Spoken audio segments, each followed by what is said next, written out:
Welcome back to Model Citizens, where we explore how financial institutions actually build, govern, and scale modern financial products in the real world. I'm your host, Kareem Saleh. Bank sponsorship and banking as a service have gone through a real reset over the last few years. We've seen regulatory scrutiny increase, we've seen some high profile failures, and we've also seen banks and fintechs get much more disciplined about what sustainable partnerships actually look like. The era of growth at all costs is over. In its place, we're seeing a sharper focus on controls, resilience, and long term alignment without losing sight of innovation.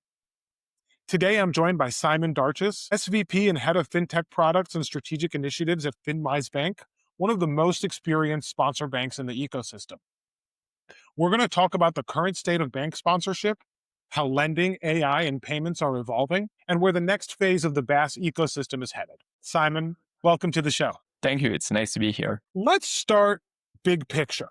How would you describe the state of bank sponsorship today? What's changed most in how banks evaluate fintech partners, structure oversight, define success? And from your perspective, what does a healthy sponsor bank program look like in 2026? Yeah. So first of all, Kareem, I think it's important to note that the model is being rewritten, right? And if you take yourself back to the very inception of bank sponsorship, it was what, 10, 15 years ago now at this point, you had very few banks going into the space, right? And it was almost like this gray area of the law. No one really knew how to tackle it. And some banks did a phenomenal job at doing it, even with very little guidance from the regulators. But what happened is that you had those banks with very small deposit base or very small asset bases make a killing in earnings with those bank partnerships, right? So obviously, a lot of financial institutions kind of saw this as a gold mine and decided to rush into it. So you had all of those banks entering the space, not necessarily knowing how to tackle it, when the legacy players were becoming more and more in tune with the regulatory compliance aspect of things, right? It may have been lacking in the very beginning of bank sponsorship, but it definitely those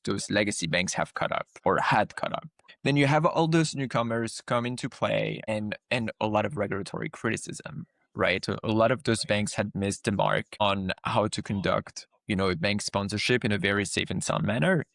And so that's when you saw kind of all of those consent orders coming into play. So I think this almost lack of expertise freaked regulators out, and it freaked the legacy banks out, where everyone said, okay, guys, let's take a pause and make sure that everything is working correctly and that we're actually being compliant with the guidance and the regulations. I think it's funny because the industry has always fought against the idea that the banks playing into the space were rent a charter. But I think for the past 5 or 6 years, we very much saw fintechs rent a bank charter. And now fintechs are realizing, or at least banks are making them realize, that they are a true extension of the bank. Their products are extensions of the bank.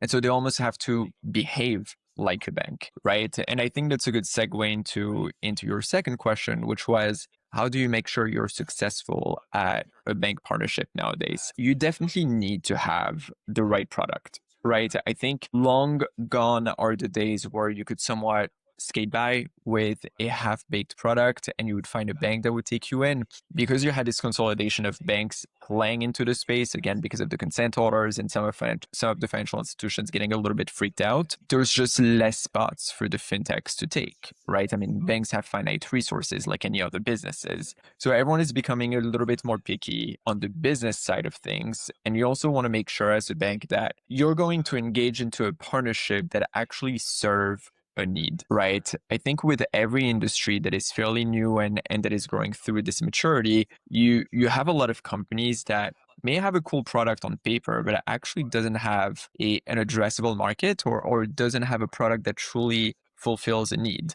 So the banks are very in touch with that sort of things now. They're not going to give you a spot just because you have the right team or the right experience. They want to make sure that the product makes sense. The team, nonetheless, though, has to be good, right? And has to be there. It's funny because in the past, we used to say, you don't have a compliance manager, you don't have a compliance officer, just go work with a lawyer. They'll write your policy and procedures for you, and we'll be good with that. That's done. That's done and gone, and it's been done and gone for a very long time. You need a compliance team. You need the right compliance officer.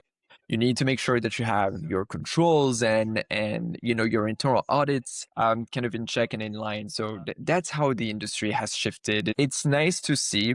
For financial institutions like FinWise, we've always been very big on compliance, and candidly, to the point where we've lost deals, right? Because you're taking the tech industry that is always trying to break things and trying to push the limits of compliance, and then come a bank like FinWise where we say, well, we're all for innovation, but you have to be ultra super compliant. And they say, well, I'm just going to go work with that other bank that's not going to bother me as much. It's been, I think, seeing the maturity in the industry has been good. But, definitely compliance and market fit are at the forefront of what we think about as banks now. Yeah, picking up on that last point, if you could boil it down, are there two or three red flags that make you walk away from a fintech partner, even if the growth story looks great? Product fit is one for sure. Making sure that you have the right capital stack as well. And I think that's also something that was overlooked in the past because the industry was relying on debt, right? And that's somewhat of a side effect of the increased rate environment that we live in and have been living in for the past 4 years. Tech industry historically, yeah,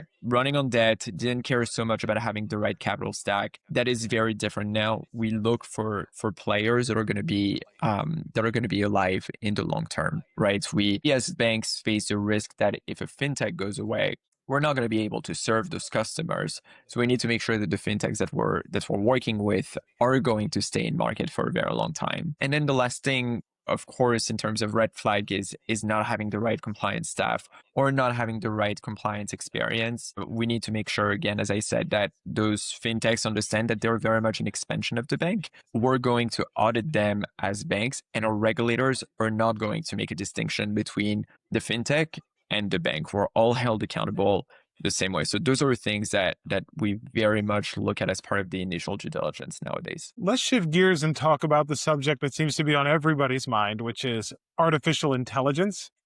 AI is touching almost every part of financial services, whether it's underwriting, servicing, collections, fraud, compliance. I wonder, where are you seeing AI create real tangible value today? Where does it introduce new risks that sponsor banks and fintechs need to manage more explicitly? Yeah, so I mean, AI, the 2024, 2025 buzzword, and I think it's probably going to stay a buzzword for the next decade at least.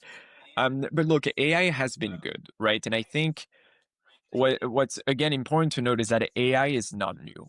I mean, we at the bank have been working with artificial intelligence for a decade now. It's only becoming, or it's only become a buzzword because of ChatGPT and the new Gen AI type solutions that are out there. But as it pertains to underwriting, as it pertains to fraud, there's nothing better than AI.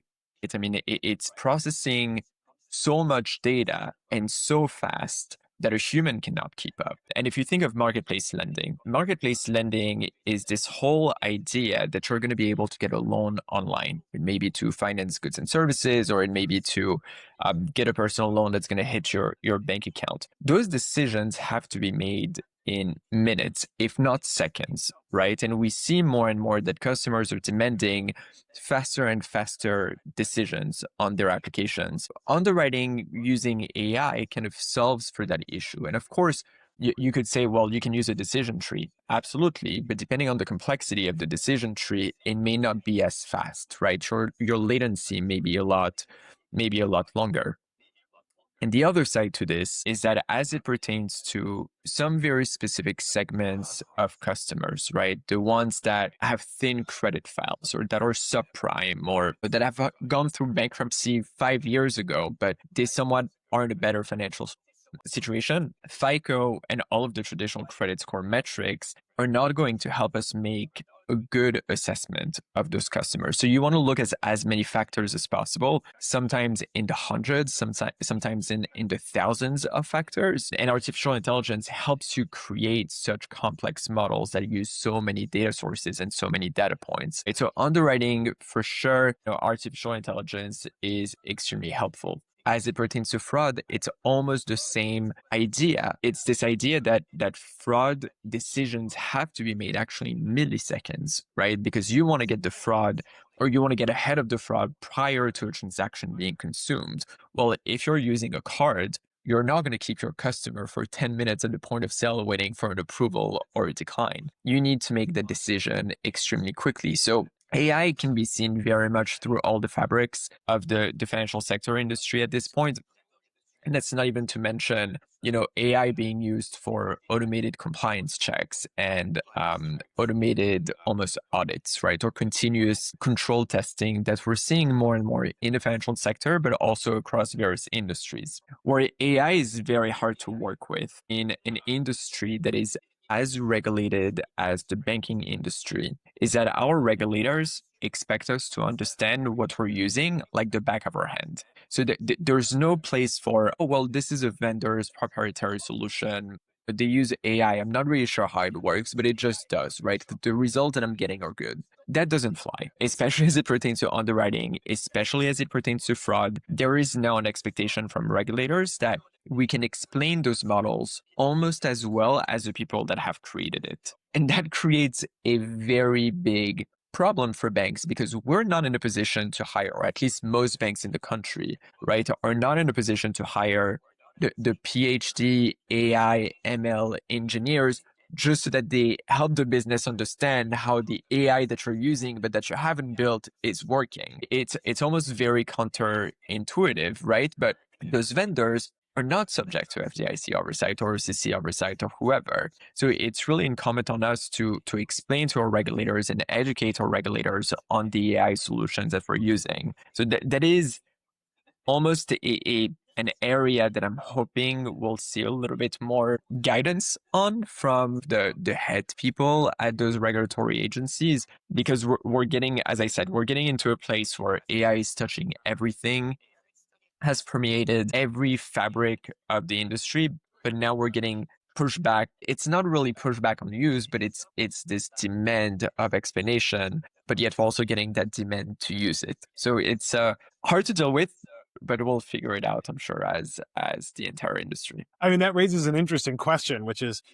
do you as the bank need to have a certain trust threshold, for the use of AI in an application like credit? Like, meaning, is there evidence that you as the bank need to see before you're comfortable letting a fintech partner use an AI system for approvals or pricing or account management and so forth? So it really depends on how the AI model is being used, right? So as it pertains to credit, we'll generally ask for those models to be what we call validated. So essentially, it's a firm that specializes in auditing statistical model, because at the core of an AI model is math and statistics, just to make sure that the model is sound, from a commercial standpoint, but also sound from a statistical build out standpoint. As it pertains to the generative AI type models, so the ones that you would use to replace customer service, for instance, those are much harder for us to deal with. And I'm not sure there's any single financial institution right now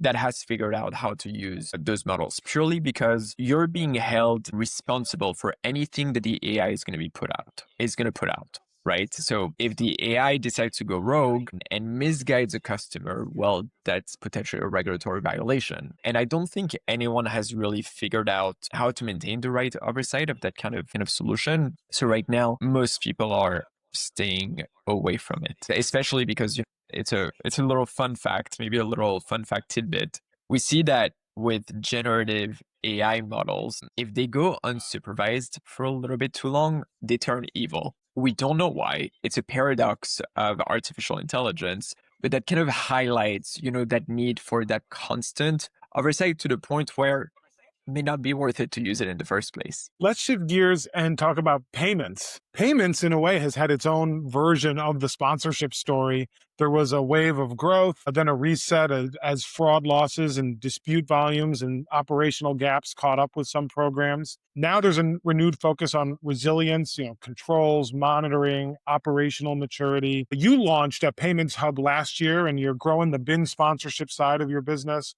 I'm curious, how do you see the payments landscape right now? And what are the biggest lessons that sponsor banks have learned about building payments programs that hold up under stress? Yeah, so if you think of the consent orders that we saw in the past couple of years, they mostly pertained to the payment industry, right? And I think when people think of payment industry, they think of card acquiring or merchant acquiring. That's not really what the payment industry that we're talking about is here, right? It's the neobanks, the units of the world, if you will, that banks like us would play with. So where the lessons are that we've learned is this innate need for control around the ledgering. So if you look at, again, some of the fintechs, that have gone through a few issues in the past couple of years, every single time the same thing came up, which was, well, we don't know who owns what. Because what happens in the payment world is that we don't actually open one bank account per customer, right? Or per end user of the fintech. You kind of loop all the deposits into one giant account that generally we call an FBO account. And banks, I would say up until very recently, have done an extremely poor job at making sure that they understood the segregation within those FBO accounts. They kind of let the fintechs do it, hoped for the best. They were doing a little bit of reconciliation here and there, but if the reconciliation wasn't perfect, it was okay. Same thing here, that doesn't fly anymore, right? We, as sponsor banks, need to make sure that we know to the cent who owns what. So it's this access to the ledger. It's making sure that we get downloads of those ledgers extremely regularly in the event that the fintech does go bust, right, at some point. To go back to what we were saying at the beginning, that is also why we look for fintechs that have the right financial posture to be in business for a number of years. It's because we don't want to be in that position where, sure, we have all the data, we know who owns what, but now we have to serve those customers. That is kind of a limit to the bank sponsorship, sorry. That is kind of a limit to the bank sponsorship program. We want the fintechs to do what they were contracted to do, which is to serve the customers. That's where it's kind of changed on the payment side. I think what we're also seeing on the payment side is the death of a couple of models, right? I think the models where the bank lets some of the fintechs be the first line of defense are done, right? Again, because of everything that we talked about, that regulators are much more in tune with what the bank has to do and the regulatory compliance aspect to this industry. And I think where banks are also stepping heavily in now is making sure that the right fraud mitigants are in place at the fintech. Generally, the fintech, no matter the model, is going to be that first line of defense as it pertains to fraud. And I think in the past, banks have taken the stance that because they're fully indemnified for losses, be it, disputes or fraudulent account opening or fraudulent transactions, they didn't have to meddle in it, or they didn't have to spend the time and the money to make sure that the fintech had the right fraud mitigation process in place. That's changed. Now, banks really expect you to have the right BSA stack. They expect you to have the right vendors in place to make sure that you're mitigating your frauds appropriately. And that's also because regulators are now looking at all of those data points, right? So the payments, landscape is changing the same way that the lending landscape is changing, and really overall the entire fintech industry. Are there operational surprises that catch fintechs off guard once they scale?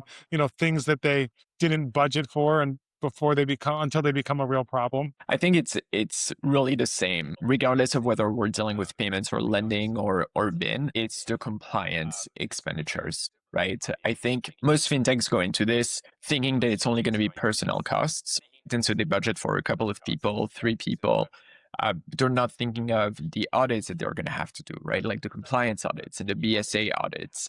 They're not going to think about the information security audits or almost the accounting controls audit. Now, more and more banks are requiring fintechs to undergo SOC testing. So it's generally what catches them off guard. That's more of a financial surprise than an operational surprise. I think operationally, where fintechs, get surprised also is the amount of oversight that the bank will have. Sometimes, again, they walk into this thinking like, oh yeah, like whenever I make a change, I'll have to let the bank know and get their approval, but it's not that big of a deal. No, like the bank will follow up with you on all the issues that you've self-identified, all the issues that your auditors have identified. If you're using a vendor like FairPlay, we'll make sure to follow up on all of the issues that FairPlay has found as part of its continuous testing. We're very we go so deep into it that operationally fintechs have to be ready to answer all of those questions and to dedicate the time to answering the questions from their bank sponsors. So sometimes that's also where they get caught off guard a little bit. Let's look to the future. As you look ahead, what does the next phase of sponsor banking and BaaS look like? We're starting to see consolidation in the industry. Innova is acquiring Grasshopper. Other banks are exiting or pulling back from the banking as a service ecosystem. If the last chapter was about growth and the current one is about discipline, what's the next chapter? What will separate the banks and fintechs that thrive from the ones that stall out? I think what will differentiate the fintechs that sell out from the ones that thrive are the ones. It's going to be the fintechs that understand that they have to behave like a bank, and not just talking from a regulatory standpoint, but also from a product standpoint. It's very easy to look extremely successful when you're running on debt, right? And no one is holding you accountable to having a positive net income. We sometimes think about the tech industry as ever income loss industry, but I think that is changing, right? We need to have fintechs that turn a profit and that don't think of themselves as marketing machines anymore, but very much as balance sheet plays. I'm thinking of the neobanks, for instance. Neobanks have been okay just acquiring deposits and making money on interchange, and even if they didn't break even, it was okay because they could raise more money or they could get more debt. Well, I think now they're really trying to figure out what to do with those deposits with the banks that they're working with. And it may be negotiating more interest revenue. It may be trying to figure out a lending product, right, with their bank sponsor, and maybe figuring out how those deposits can be leveraged into a lending product. So it's very much this very quick run to maturity, almost as we're seeing also from a business standpoint, right? So there's no constraints that didn't exist for the past decade or so that fintechs have to be realistic with.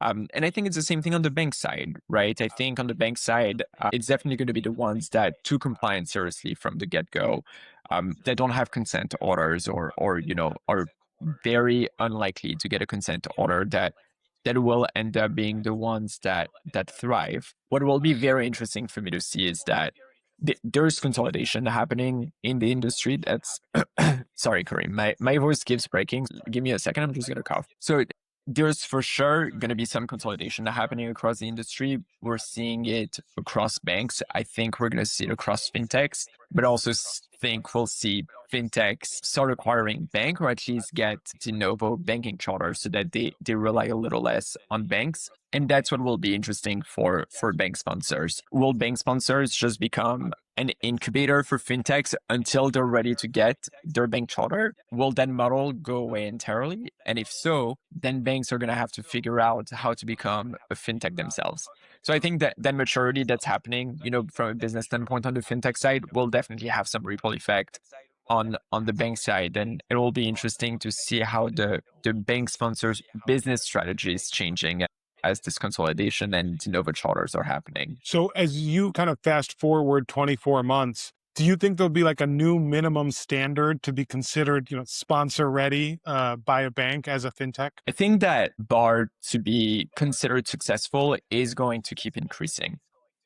Right. As I said in the past, we would take pretty much any fintech that would walk through the door as long as they had the compliance and the staff, they would have a spot. Because you're having some consolidation happening and because the resources are finite, you're going to see banks being more and more picky as to the fintechs that they want to do business with, because banks will also look to maximize revenue and become more efficient in bank sponsorships. So as opposed to taking 4 different programs that may do $100 million in originations combined, you'll take one program that does $100 million in originations combined, and you'll be happy with it. It's also important to note that even though bank sponsorship became somewhat commoditized in the past few years, and that very much translated into the economics are flipping again.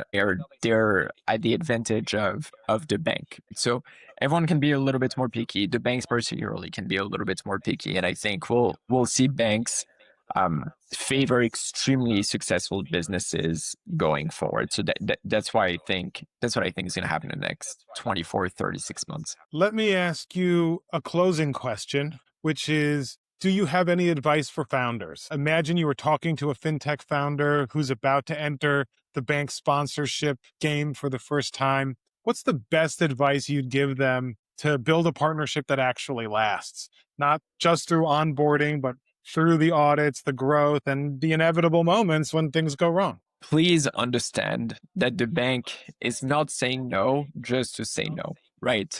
The bank is only as successful as you're successful. So when the bank tells you, hey, founder, I can't do this one thing or that thing, it's because they actually can't. We also want to push the limits of regulations. We want to be as innovative as particularly because that vertical attracts people like me that we like banking, but we're there more for the tech than the banking, right? And so we're kind of all on the same page. But trust your banks, trust that when they push back on you, it's with good intentions. Make sure that you line up the right resources so that you're well advised as well, right? Don't try to line up a bunch of yes men that you can pay to say whatever you want to hear. Make sure that you get people that can push back on your product people, and yeah, make sure that you embed that compliance mindset in your product innovation processes. Terrific. Well, Simon, thank you for making time today. I thought it was a terrific discussion. Appreciate you coming on the show. Thanks, Sorry.